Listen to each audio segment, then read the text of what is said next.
Alright. Well, time to wait. Hurry up and wait, right? It's the name of the game. Let's open this up real quick. Oh, yeah. Hope everybody's having a good Wednesday. Just waiting for my co-host to join on, and we're good to go. Pretty much my day was fucking cool. Didn't do much, but it's funny how those one jobs. So we just gotta keep it trucking. What's up, man? What's up, motherfucker? You look like you've been Russian. Always. You know, I've been pooting around a little bit. That's nice.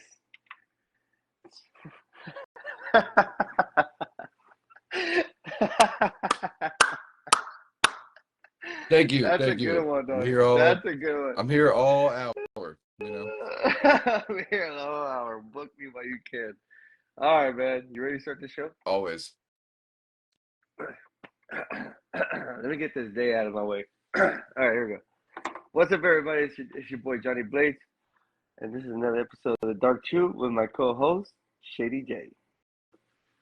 So, Shady, tell me, man. How was your day? Salud. It was good, man. Didn't have anything on the books until after lunch.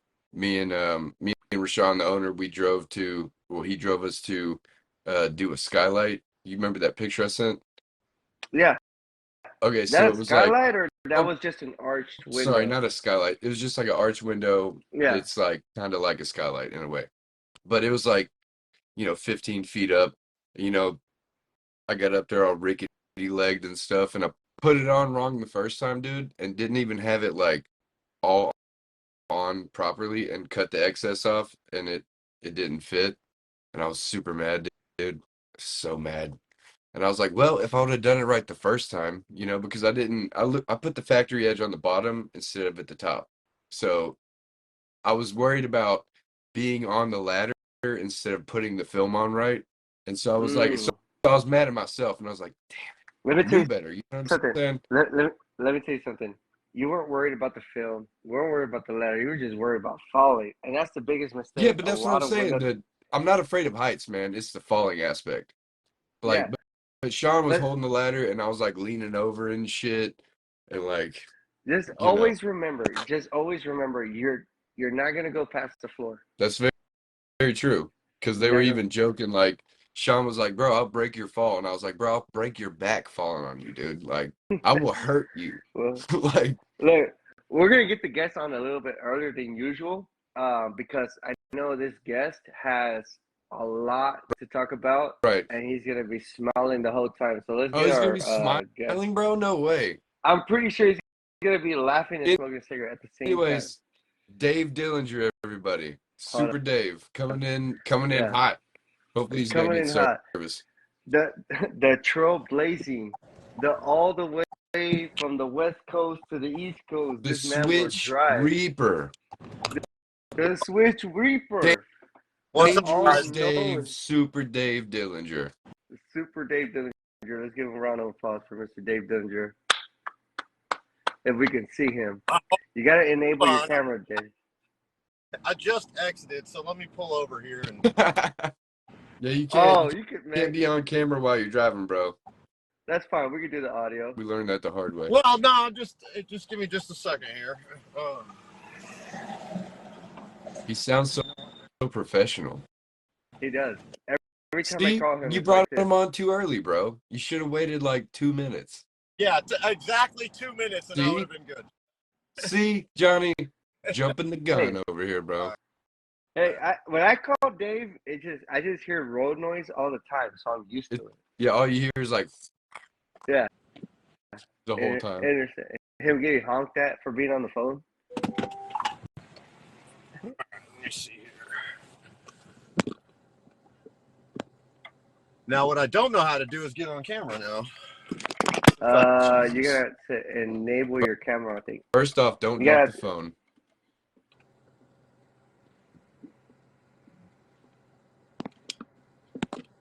What's up, Louie? What's up, Vinny?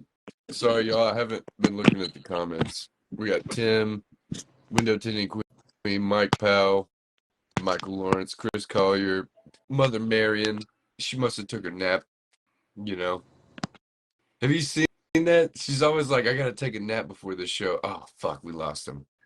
It's okay. He was trying to figure it out. You know how it is, man. I mean, he's old, right? No, it's not the old aspect. It's the fact that go over there. You said that. Daddy! Well, that was Dave Dellinger. What's up, guys? No, I'm just kidding. Thanks for watching the show, guys. We'll catch y'all next week.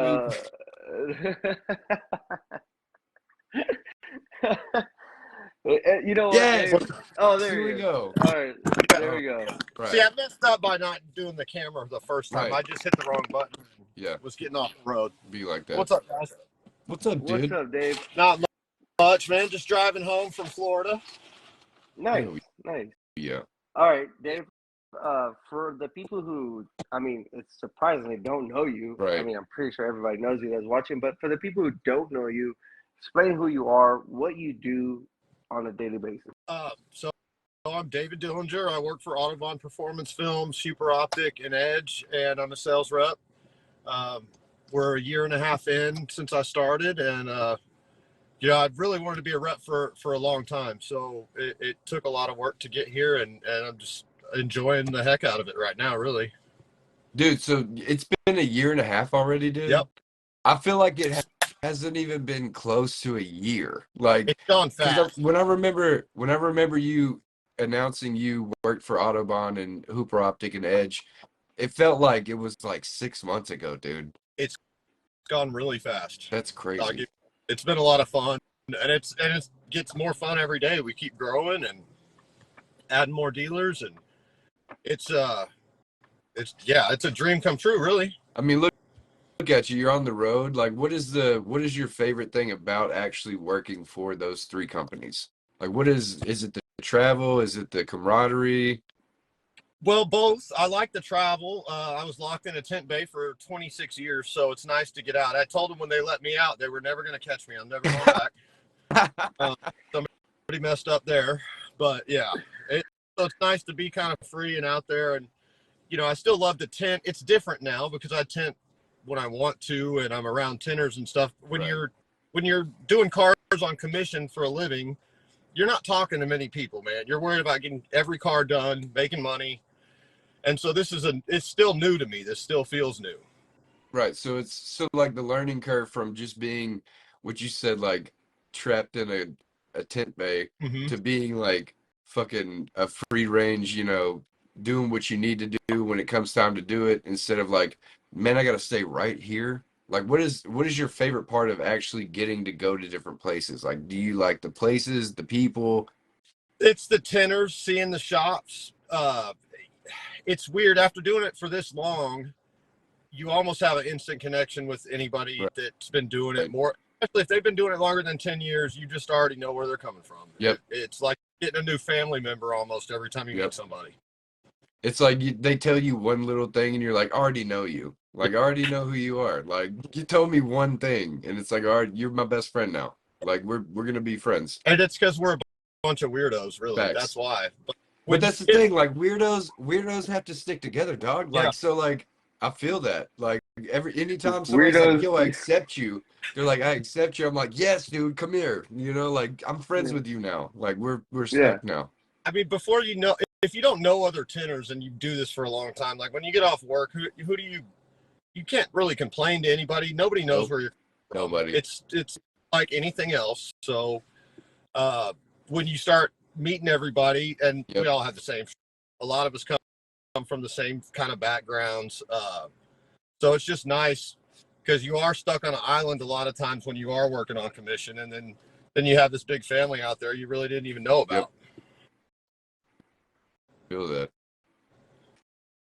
Dave, how'd you get started? What got you into window tinting? I know the answer, but I'm pretty sure there's a lot of people who don't know the answer. So, hey, Dave's old school, bro. So like, people don't know. I was born into it. My dad, he opened his first shop. He moved to Houston and opened his first shop when I was 1. By the time I was 10, he had 5 stores and a black glass franchise. That's so badass. In the shop, in the summers, I would go up there on Saturdays, and soccer season was Saturdays. In the summer, every day, if I was ready to go at 7:30, I could go to work. Dude, that's the best. But you wanted to go, right? He wasn't like, you got to come to work. By the time I was old enough to know what was going on and go there, he had 8 guys in that first shop. I mean, the radio's cranked up on rock music as loud as it'll go all day, and they're doing 40 or 50 cars. Like, dude, it was awesome. I wanted to be around that for sure. Man, I've never actually experienced that, and that's something that I learned from Billy. Billy was like, "Man, you've never been in like a good shop environment," and I was like, I mean, the only time that it feels like that is when we go to like these events, right? It literally feels like I'm in a good shop environment, because nowadays, like the guys that come together, girls that come together for these events, it's like we're all hanging out at one shop, we're just cutting up, having a good time, right? So it gives me like, that's why I like going to these things. It's like, it gives me that little experience that, I might not have gotten, but like hearing that you started doing that, like that would make me want to pursue the shit out of window tinting. If like that was the first impression, I'd be like, yo, I'm never stopping. I ain't ever gonna stop. You know what I'm saying? Like, I'm gonna be here forever. Those guys are still the fastest guys I've ever seen. Of course, that's Right. a little memory, right? But there's not a lot of places like that anymore. There's really not. Like David Chuckman runs an operation where there's a lot of guys. That's cool. Go up there and see him, because it kind of feels, I'm used to that. Although his shop is very small, so there's a lot going on. You got to pay attention to what you're doing. But once they get more room in their new place, it's going to be a lot of fun, because I think they've got 1,000 square feet to work in. So then I need some elbow room. I don't want to be knocking into people and having to crack open doors and stuff. You know? You just want to be able to swing that bitch open. It's all communication. It's like working in the kitchen. It's just, that's where I feel like the chef comes from. Like, I know you hear Marco say it, me and Carlos say it, chef, because you all have to be coordinating against each other. Like, yo, I got this back window, coming in with the back window. And if you got your guys starting on the back, like, so traditionally, if it was 3 guys, they start on the front 2 windows, you're shrinking the back, prepping the back, and then by that time they're coming into the back windows, you're coming in with I'm coming in with the back window, boom, you're laying the back window, then they jump in and do the passenger window. Bro, I've never been in that scenario. It's always just been either me or one other person helping, and it's like that in itself to me was like pretty nice, right? So it's like somebody's doing the doors, I'm doing the back glass, and I come on to, I go do a door. Or like the owner Rashawn will come in on Saturdays when we work, and he'll do the passenger side, I'll do back glass, and then whatever else I can get to, right? And so like seeing that whole process, like I'm sure Dave, you've been through at the your previous job, so many people working together in a big space and like getting a whole bunch done and like super quick. And like, so do you like to work solo, or do you like to have a good solid like team? So it's weird how the industry's gone. I grew up in that shop. When I turned 15, I went to work at that exact store that I grew up in. Right. And there was 7 or 8 guys there. So I learned that way, and it was a good way to learn, because you're not responsible for tinting the whole car. Right. So you can come slowly, learn quarters and doors and then back windows. And the customers are still getting high quality work just because you're a trained anything. Right. So that was a great place to learn. You get a bunch of different styles, all that. But as the industry got bigger, I guess, the shops got smaller. And so those people that had a lot of guys in the shop when I was young, you couldn't really make money there. Right. So the way I would make money, you had to go bring window tint to a different type of business or be the sole window tinter. So I spent a long time working by myself, even though I didn't necessarily like it. And it's new if you come from a teamwork aspect, like you have handing you stuff, and there's no one to do anything for you when you're by yourself. So it's a whole new kind of tent, right? But I probably spent 10 or 15 years working by myself. And it was good for the money aspect, but it gets old too, man. Nobody knows where you're coming from. You just need somebody to hand you something some days, and because you can't get out of a car, there's nobody there, Yeah. So I feel that 100%. I feel that for sure. Because it's like, okay, so that's kind of like why I go live on TikTok, is because it's like, you work by yourself, right? So like you wanna engage with somebody, like other people. And so like going live on TikTok or doing this podcast or whatever, it gives you somebody to actually interact with instead of just, listen to music or a podcast or whatever. Right. And so like going from like I've always worked by myself to like maybe going and working in a different place that's got more people would be kind of like a shock to me. I'd be like, yo, what the hell? Like, what is this? Like, what are y'all doing? Don't touch my shit. Like, let me do my thing. Don't touch my car. Go away. Like, get out of here. Yeah. But if you start out with that team aspect, it's kind of hard to go back to just being, roughing it basically, Right. Well, and then too, like, just think about, and this was all hand cutting in my first job, right? Right. So we're doing a Honda. Of course, one guy's double cutting fronts, the other guy's double cutting backs. You got a guy in the back window, Yeah. and then generally picking up your trash. That Honda Accord came out of that shop in 9 minutes. Oh my So God, dude. Get one by yourself, and it's an hour and 30 or something. Right. I mean, it seemed like you feel like you can't get anything done, right? It just, you learn to get quicker. Right. But team aspect, it's like short bursts. You're working really hard for 10 minutes because you can't slack off. You have to stay with the team. Yo, I got to keep up. Yeah. So it's a whole different thing for sure. It feels like you can't get work done for a while. Definitely. Did you play sports, Dave, growing up? Yeah, I played soccer and basketball. Soccer and basketball? No football, bro? No. Dude. Well, I say that. I did play football in 7th grade. The first year we could play, because to be in athletics, you had to play. Right. I was little, man. I graduated high school. I weighed 110 pounds. What? When you graduated high school? Yeah. Are you kidding me? No. Dude. What? I was. What were you, like 5'3"? Yeah, you're just skinny from running. Oh, that's true. Soccer and basketball, you're running the whole time, dude. Yeah. And you're probably not like bulking and shit. You're like, I got to be able to run, Well, Dude, I tried. I wanted to put on. Where I was going to say, that's where that whole, like, you wanted a team-based thing, right? Because, like, whenever you play sports and shit, you get used to that camaraderie. Or if you, like, go to the military and shit. So, like, you have a team and you want to work together for an objective or whatever. So, like, it is kind of hard going from that whole thinking about a team aspect to just doing it by yourself for 15 years. Yeah. It's different, man, for sure. That's wild. It does Dave. make having to rely on yourself and just figure it out. You realize how much you really could do by yourself that you never really thought you could before, if that makes sense. Oh, for sure. You push your limits for sure.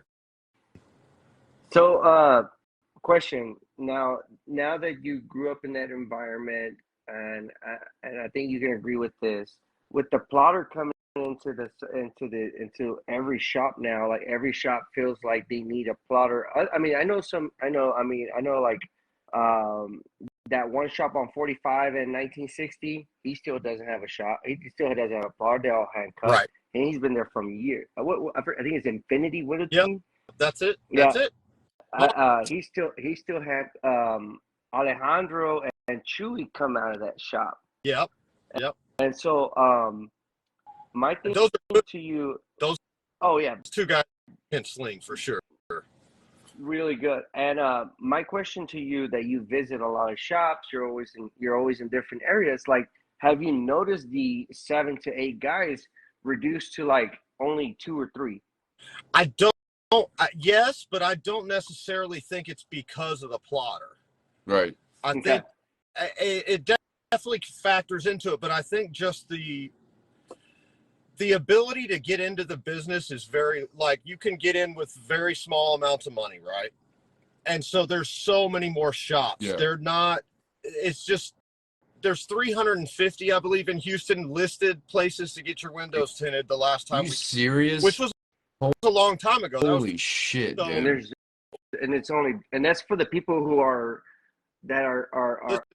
advertising on Google. Right. But also Houston has like a bajillion people, so it's like. I mean, but then again, we're like the fourth biggest. Right. City. That's I what I mean, was gonna say. Like the population is so large. Like 350 is not that actually, in my opinion, that big for Houston.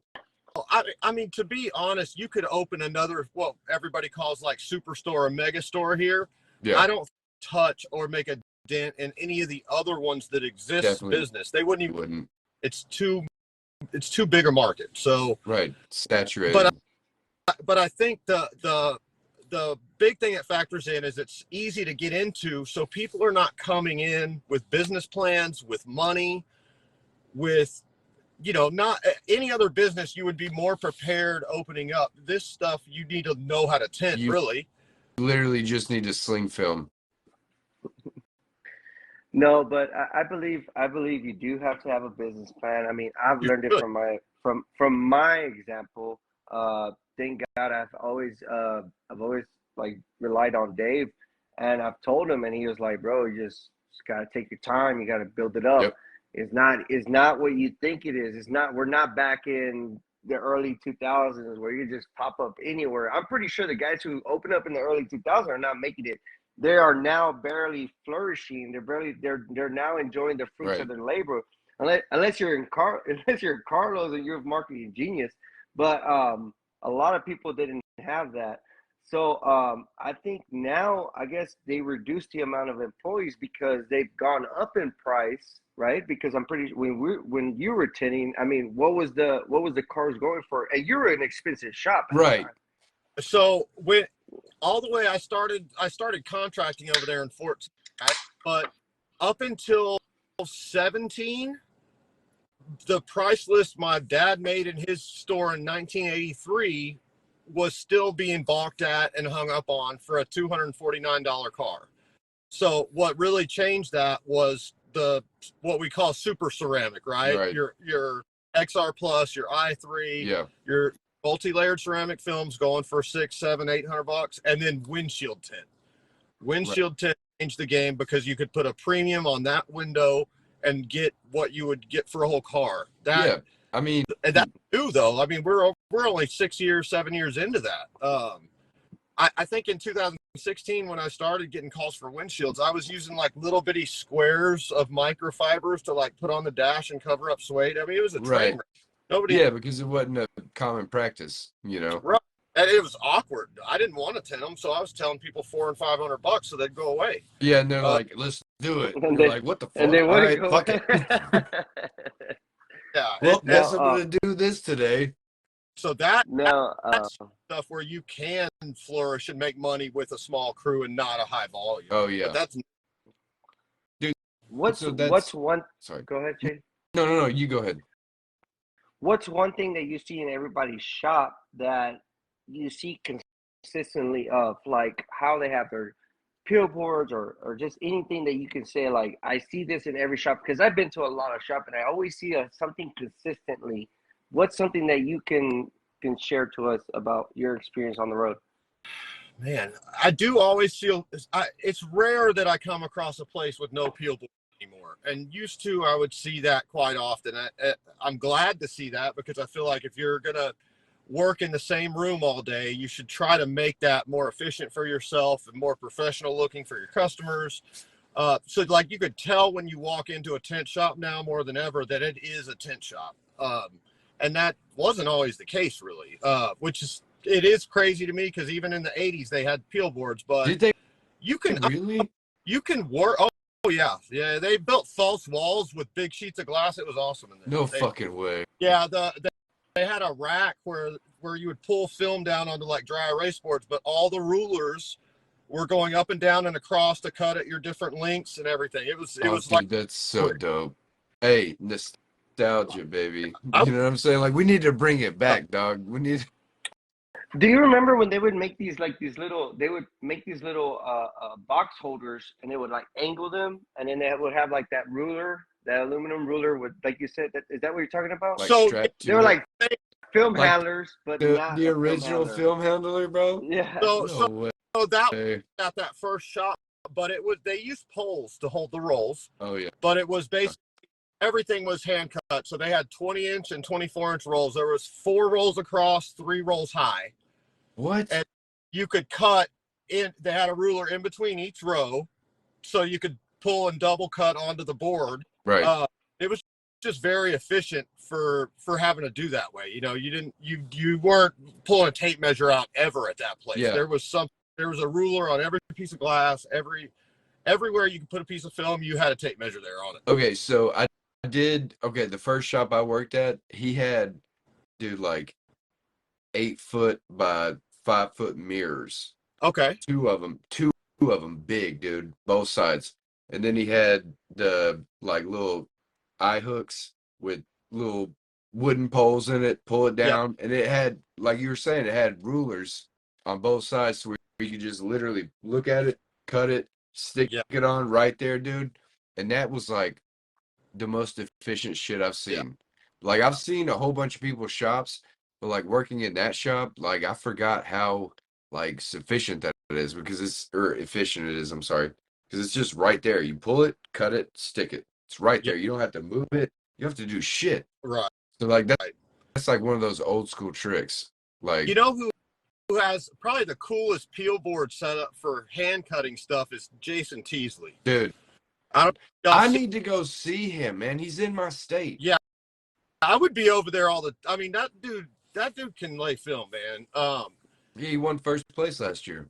Yeah, second the year before that. I mean, he's the year before that. He's still hand cutting every day, which it keeps him sharp. He's probably continue winning that stuff because the rest of us are using plotters and hand cutting that.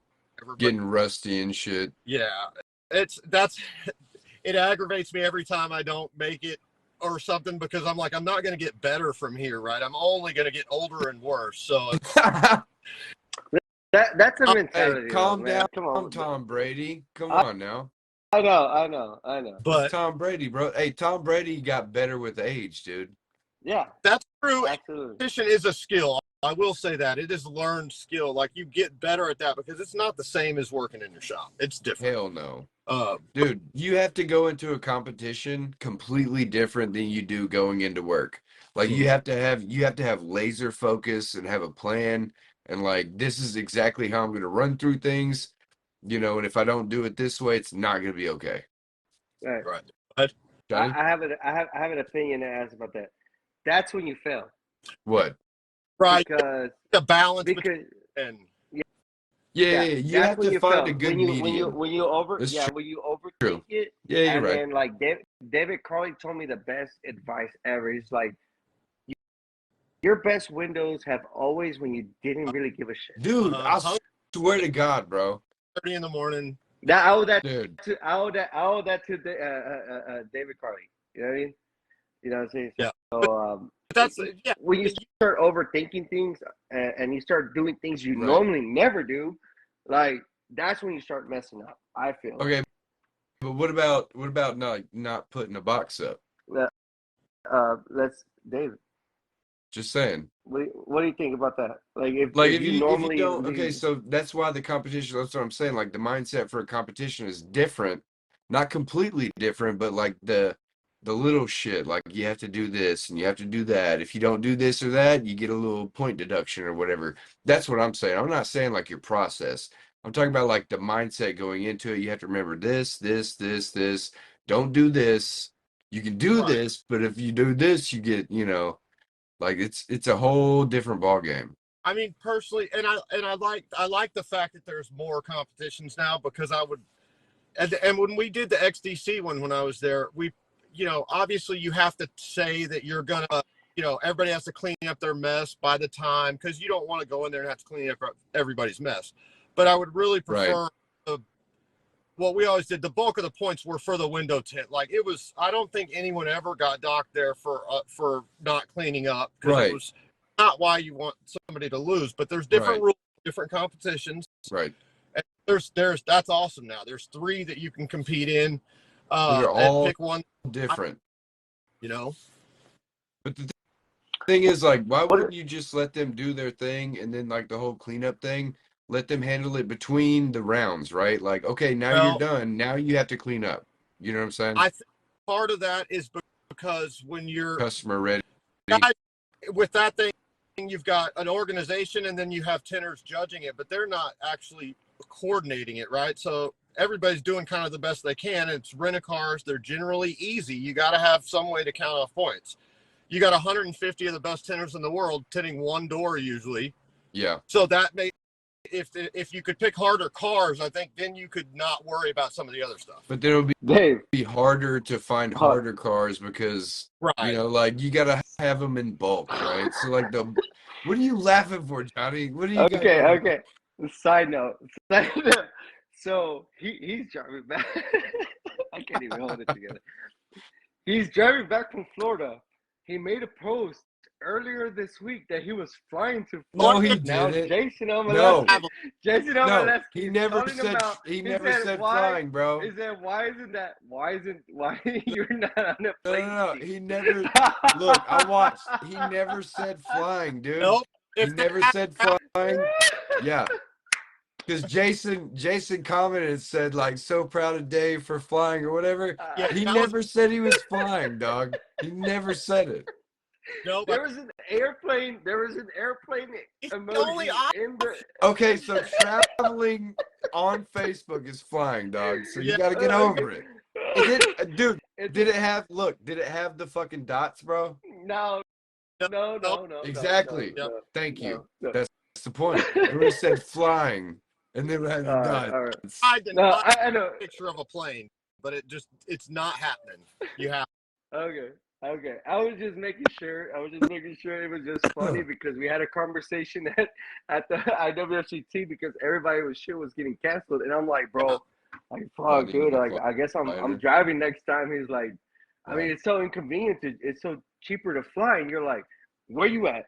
You're not going home, right? I'm driving back home. You gotta wait. I was laughing my ass off. Dude, every events, especially, we have somebody miss making it there, or there's a train wreck on the way home like that. I saw one guy, I'd been home for 2 days, he was still trying to get home.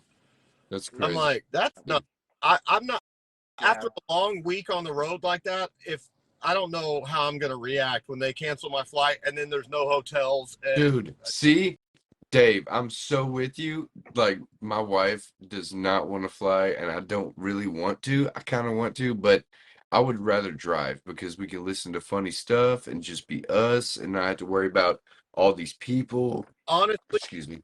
The thing is, I don't mind flying. I used to fly plenty, but it's being able to, I get so much work done for my job on the road. It's really, if I took away the driving time, it's so hard to get time just to, we call it like dashboard or windshield time, right? Just to call your customers or new people. Yeah, just be on the phone, dude. If you take all the travel away and I'm on a plane and I can't do that, that's going to put a dent in what I'm doing every day. Yeah, I have a new question now. After Johnny, you were going to say something? Yeah, I was going to say, like, you have a valid point, man. I don't think, for the next event, I don't think I'm flying again because I had tools that I wanted to bring I didn't bring. Right. I had things that I didn't want get confiscated at the airport, like knives and stuff like that, like a bunch of stuff. Like, yes, when I get subbed out for a week and they have the tanks, they have the knives. All I gotta bring is my tool pouch and everything. Like, I'm perfectly fine with that. All I gotta do is just bring my skill.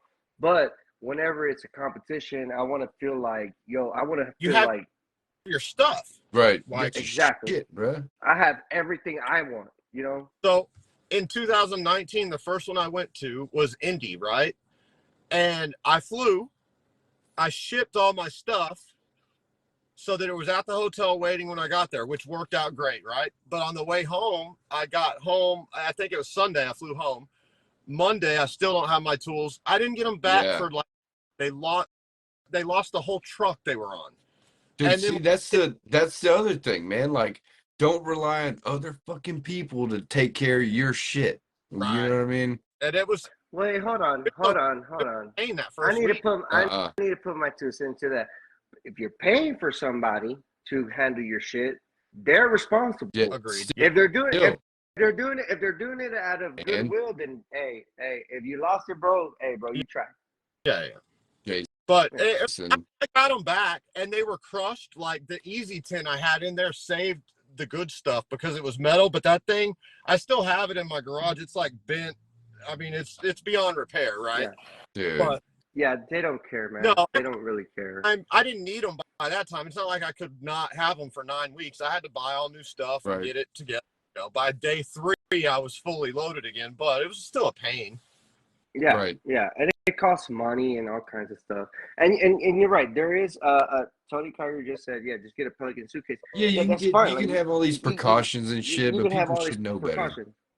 No, but man, it's just when you're traveling by yourself, it's fine. But when you're traveling with kids, when you're traveling with all kind of stuff, bro, like that 18-hour trip could prolong to like 24 hours or Oh yeah, prolong easy. to like 2 days or like me by myself or me and Michelle, bro, we'll drive straight through and just like, like I'll sleep, she'll go to, what I mean? We'll just alternate, you know what I mean? Versus on a plane, I'm there, boom, boom, boom, boom, you know what I mean?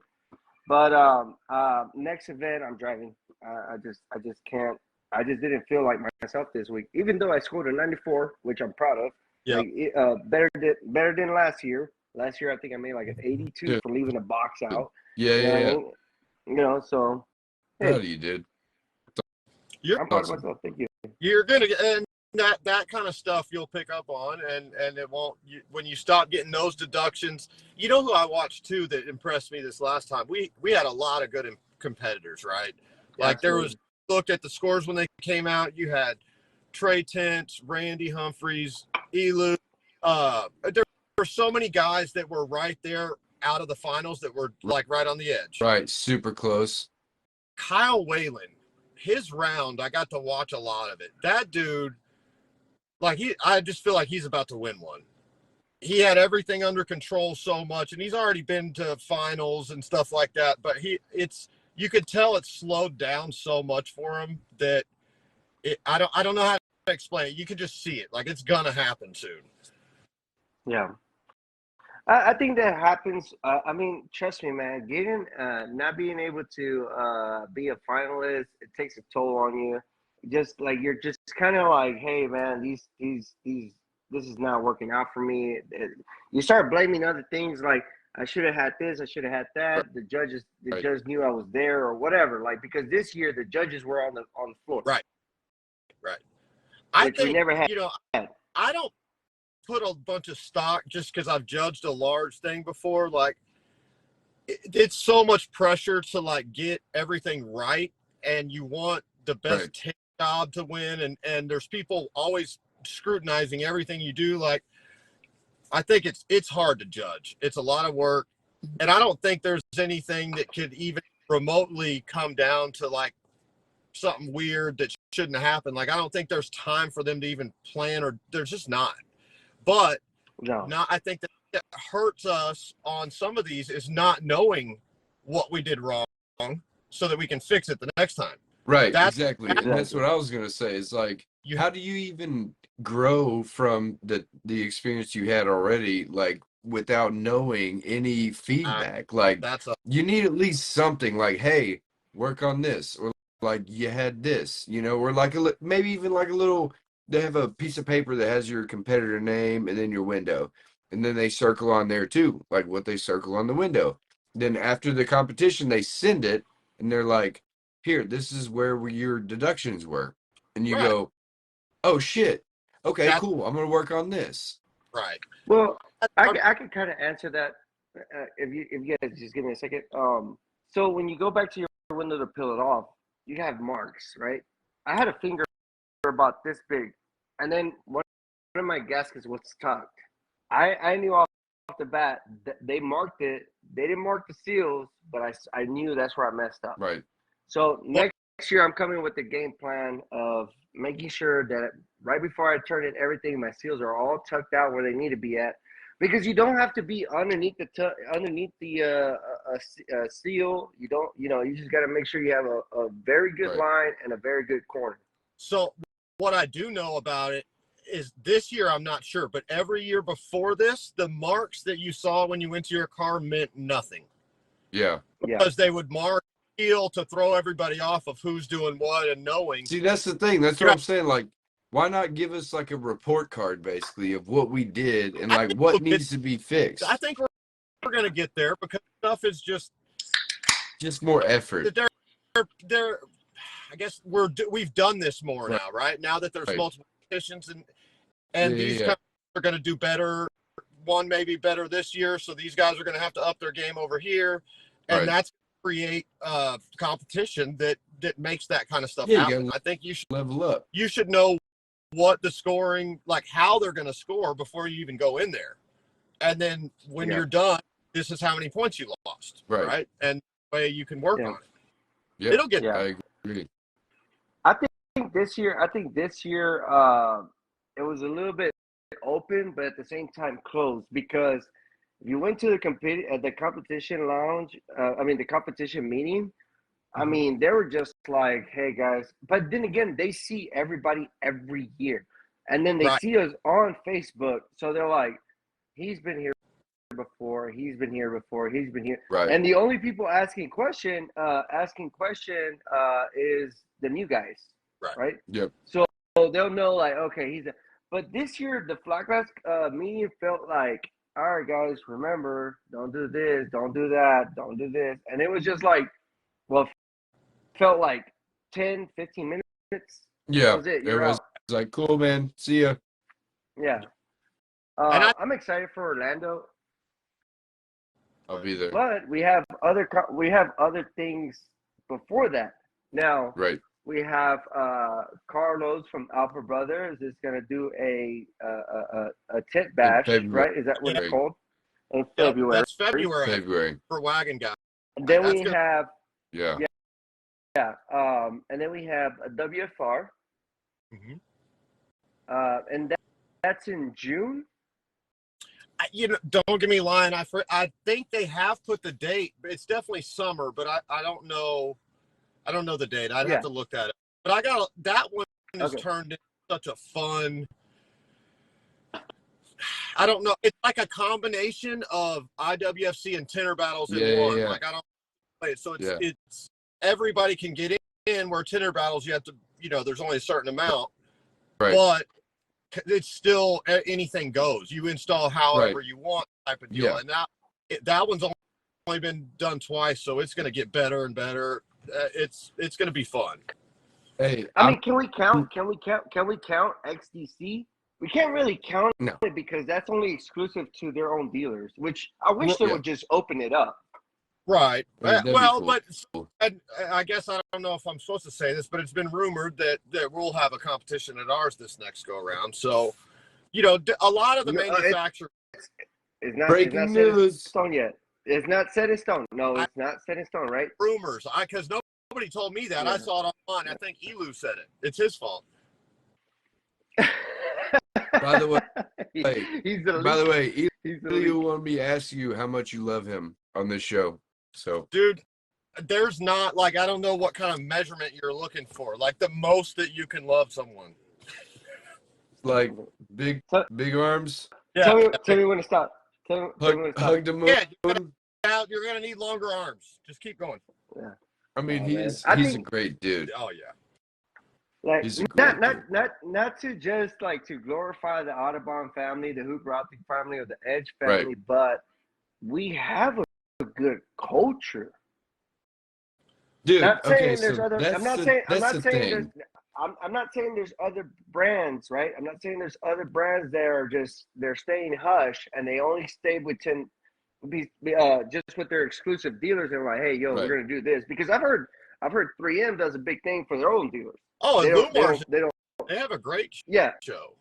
They have a great show. So I can't really say like, oh yeah, we're just social media present, like, yo, what's up? Welcome to the family. No. And we're so welcoming. Autobahn is more, in my opinion, social media present when it comes to like the reps interacting on groups and posts and creating reels and like actually being the forefront of like actually exposing what we do.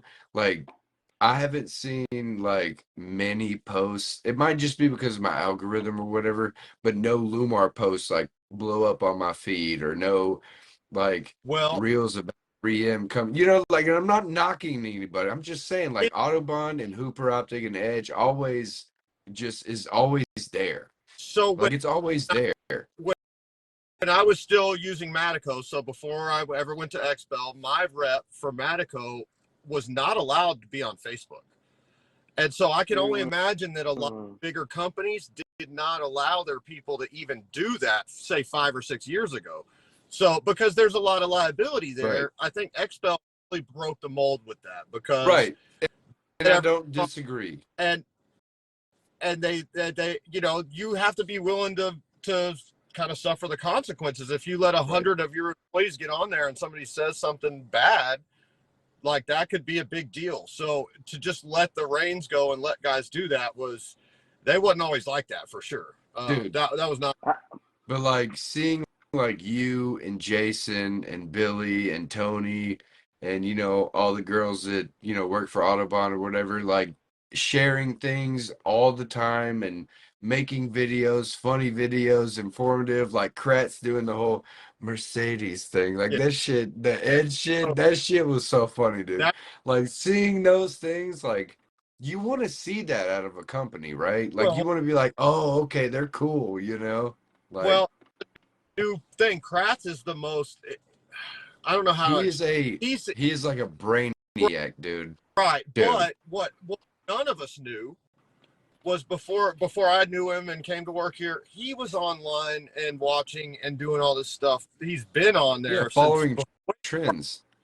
And so when he started picking out his team, I'm sure that had to do with who he called. You know what I mean? 1000%. Like he's like what is that?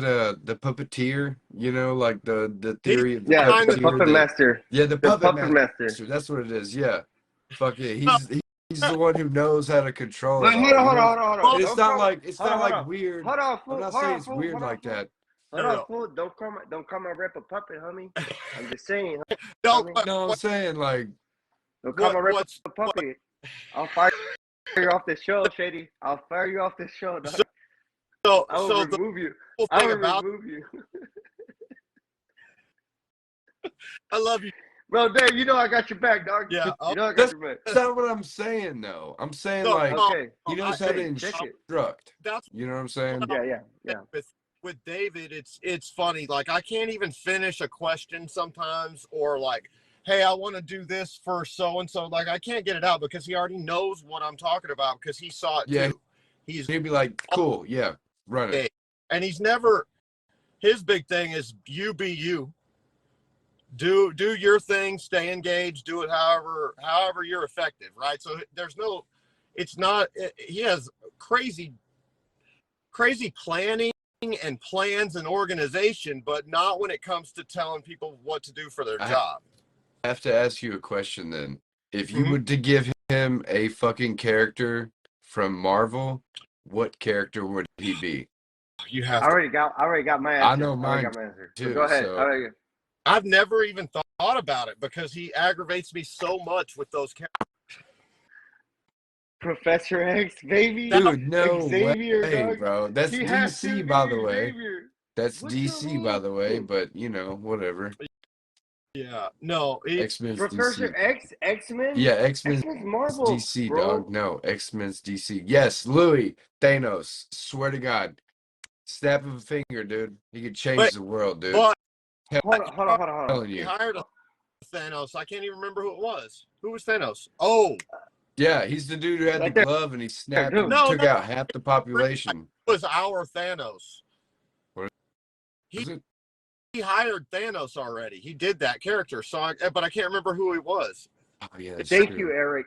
Thank you, bro. What? Never in your life ever X-Men. X-Men is a Professor Xavier.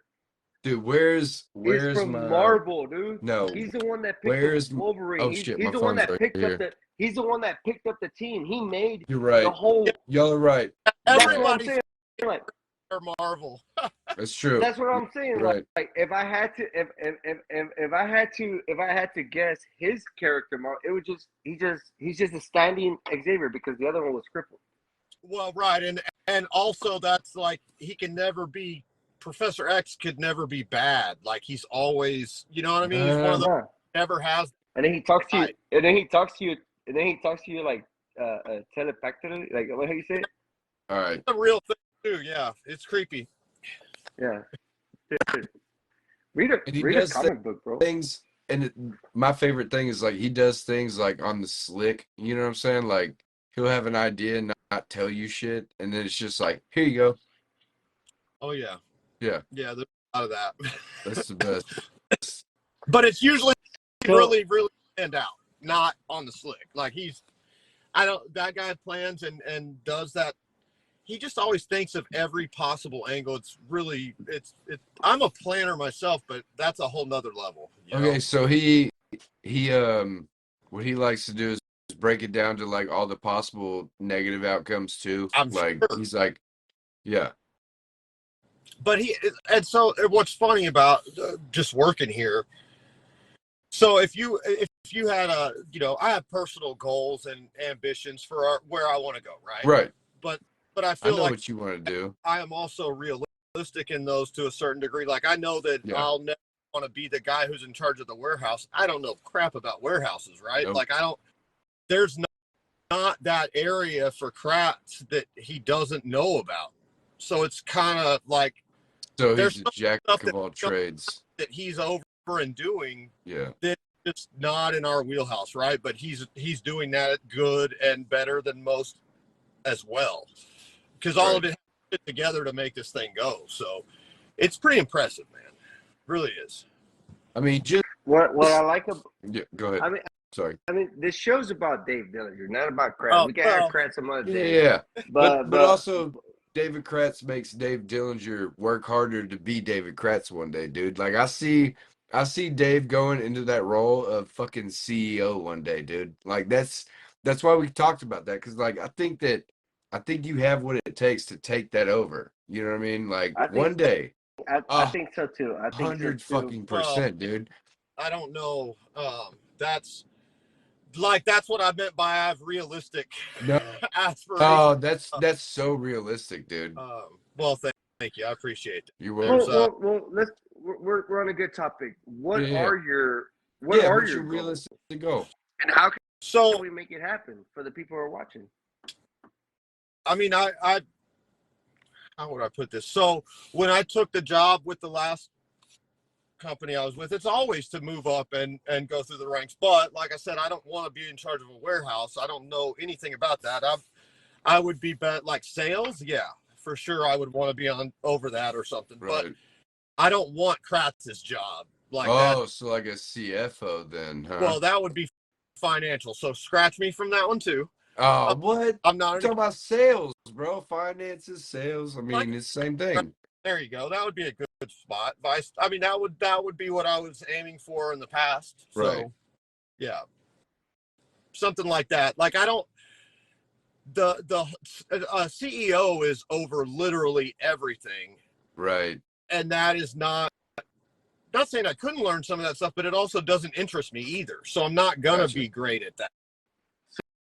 So I get so that. whenever you want a promotion, just let me know. I'll give a text message to somebody with the last name of Powell, and then we can probably make that happen for you.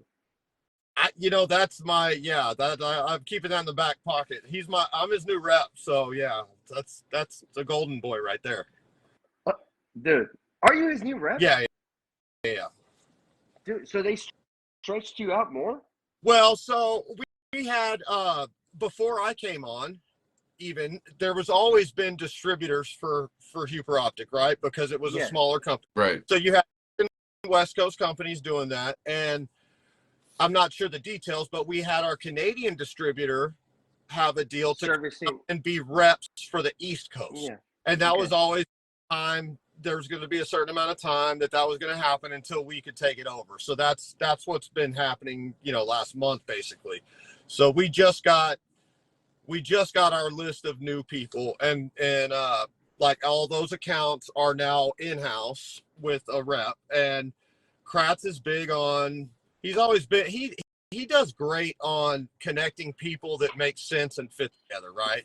Which you're going to overlap, but he doesn't want to break the connection, which I agree with, because nobody's going to work harder for an account than the people that get the account, right? So, and in that situation, you know, I'm sure Powell knows everybody here. He's Mr. Autobahn, but we, you know, from that first show that we were at Tender Battles, I was the only customer. So we do have a long history here.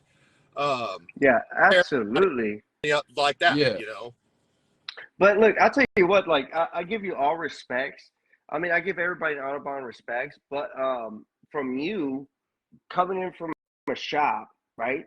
And then you're just like, I'm going Autobahn, right? Okay, so when only at the time there was only like two people that we recognized that were from that company. One was David. Well, actually three. One was David Kratz. We knew David that because he was going around himself selling Autobahn, and then we had Lisa.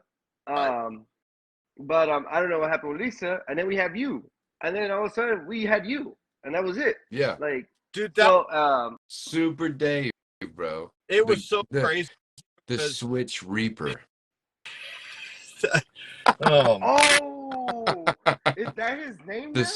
Switch Reaper, dog. Bro, you have to be the Switch Reaper because when you show up in the shop, you automatically switch. Hey. Hey, I already talked to you about this. Yeah. I would drive passenger side with a baseball bat, and then every shop we go to is like, yo, you know what I mean? Like, we go to a shop, hold on. X brand or whatever brand, and then we just show up and like, very I need to pull up and with a hoodie, bro. Yeah, just show up with a hoodie and just be like, hey, after today, you're just switching over to Autobahn. Sorry. Forget about it. Forget about it. We're taking your legs. Yo. That was Elu dubbed me that. Yeah. I don't know how you missed that, Johnny. There were shirts and everything, bro. Dude, the first shirt, it was a cool one. It's because, you know me, I don't have a shop, and I'm Huper Optik and Edge, dog. You know, sometimes I'm like, you're busy. You know what I mean? I'm like that's what it is. What you mean, bro? What you mean? I like it. I'll take that. Fuck it. I'll take that. But, no, how that happened. Huh? I can't hear you guys. What? Oh, no, never mind. I can't hear you guys. I was just acting. So, the stepchild, yeah. The Mexican stepchild. How that happened? I'm just like Go ahead. I'm sorry. Go ahead. About getting called. You know, when I was leaving my last job, I didn't know what I was going to do or where or anything. But it was, it was time to move on. And, but before everything was finalized, I got a call in between that last month, right, from Lisa and David. Yeah. And amazing. Like, I don't know how that could have been timed any better, or because I put the notice in, internally. Nobody else knew I was leaving, but a couple of weeks went by, and that's when I got the call. Like, I really, like when I called Derek Body to go to Tennessee to do the charity, like I had no job. I didn't know what I was going to be doing. So that was like it was one of those things where I was just going to have to figure it out. I had some ideas and some plans, but coming. You're like, shit happens. Awesome, you gotta wait. I mean, but that's the thing about, I don't know if it's a Houston thing or it's just like a Tanner thing. It's like, you just put us wherever, like just throw us in whatever, because I'm pretty sure you've gotten burnt out before and you left window tinting for like a small period, or did you continue to? Sure. I've done a lot of different things in the industry. I took a job at Parkway Chevrolet in Tomball years ago. They had shut down their aftermarket department. It had been closed for maybe 3 or 4 years. And a guy that I used to do window tint for took over as service manager, called me. I got to set everything up from scratch. Sales for the aftermarket, in-house tinting, all of it, and get that off the ground. And that was awesome until they got a new GM a year and a half later and just fired everybody. Right. So that was, that was too. But I've got to do a lot of different things around window tint as well that have, you know, you don't know why they don't work out at the time, but now that I had those experience with this job, it just makes me better at what I'm doing now, if that makes sense. That's Yeah, awesome, for dude. sure. Because the Hell yeah. things like the things you go through when you're like you don't understand them, you're like, why the fuck is this going on right now? Like those things actually come to fruition, and you actually understand why later. You go like, holy shit! Like the reason I had to go through that is so I could be right here. Like I had to, like you left Expel, like a good company and an amazing installer for fucking a long time. Uh-oh. And then you jumped into the unknown, and then you went on, and then it was like you were just welcomed with open arms, and it's like, okay, so that initial fear of like leaving something established and so great, and then going to like something that's even better now, in my opinion, than it was when you did that, is like, haha, I fucking made the right call. You know what I mean? Like I trusted myself. You know what I mean? Like, Absolutely. And I'm a sucker for starting stuff from scratch. I don't know yeah, why. I feel that Like too. I want to be the first. And even with Expel, there was Dean and one other tinner. Like they didn't have tint. Like I knew you want to get in early, build something. If you build something great, and then it should pay off for you later. And those experiences of putting like that aftermarket department together, just different things like that I've done in my career. A new startup with tint. I did the car toys is a good example. I did all 5 car toys in Houston for Window Tint. They're a Really? 12-volt company. That thing was like an uphill.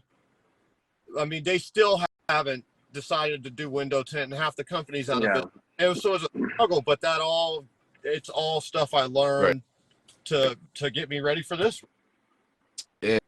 And Well, you've done a Dave, fucking amazing we're at job, our though. hour mark. You've done a great Thank you. Absolutely, fucking job, dude. though. Like, Absolutely. And like I told you, I'll tell you today, I'll tell you tomorrow, I'll tell you forever, dog.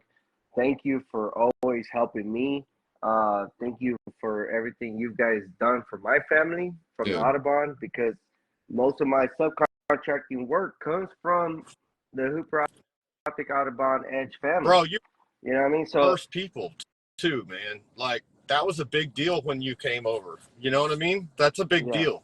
but not even that. Everybody since Like being the way that y'all and you are when it comes to like helping people is so fucking inspiring. Like it makes me want to do more. You know what I'm saying? Like seeing how y'all have done things and y'all have structured it in the way that y'all attack things together as a collective, a team, instead of like there's a rep, there's a rep, there's a rep. It's like this is the Autobahn team. Like this is what you fucking get. And if you don't like it, fuck off. Like this is what we provide. And if you don't like it, you can literally just go, whatever. Do what you do. absolutely, what Mike Powell just said. We're an unstoppable family. We'll welcome anybody. Bring us your hurt, your tired, your Yeah. your unattended dealers. Yeah. We will take care of them. yeah. But Dave, it's we're at our hour. Okay. And at our last hour, at our last minutes that we get, we ask our guests to give us just a little bit of something that you would tell your son, a friend, what motivates yourself, your last final thoughts of this show, or what you think. I mean, you're on the road all the time. You have a Right. lot to think about. So something that you've been wanting to get off your chest, or something motivational, or fuck it, if you want to fuck somebody up, just tell them fuck off. This is your time. No, we'll go with the motivational thing, man. It's just don't give up. Keep going after what you want. And I can only imagine the people closest to me, how many times they heard me say that things are about to work out over the last 25 years, and they never did. And how hard I've worked at every single one of those things. Right. But eventually it will. You can't. But if you give up, you can't. You won't get there. That Never would be. give up.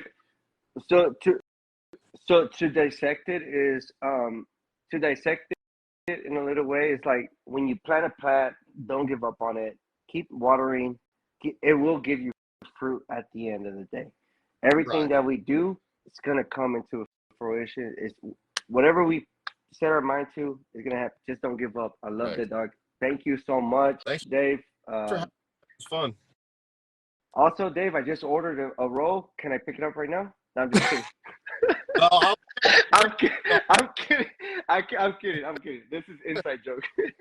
Is that a smile, bro? Look at that. Look at that smile, bro. no. Oh shit, we got a smell at him. Oh, damn. Bro. All right, man. Well, thank you, man. We wish you safe travels. I know you got a lot of roads to go to. Safe, still bro. got to go through. Are you gonna stop or are you gonna keep going through? No, I'm on the home stretch now. I think it's a 2 hours, 45 minutes to the house, so I'm pretty good from here. I'm just going to go. Okay. So you're in Louisiana. Yeah. Almost Perfect. Perfect, dog. Well, we hope you make it safe, man. Thank you so much for being on the show. It was such a blast, man. Always. Everybody, thank you for joining in. Thank you for the comments. It's been a blast. I can't wait to open up tomorrow and read all the comments, guys. See you tomorrow, guys. Later, guys. Deuces. Thanks for having me. Yeah.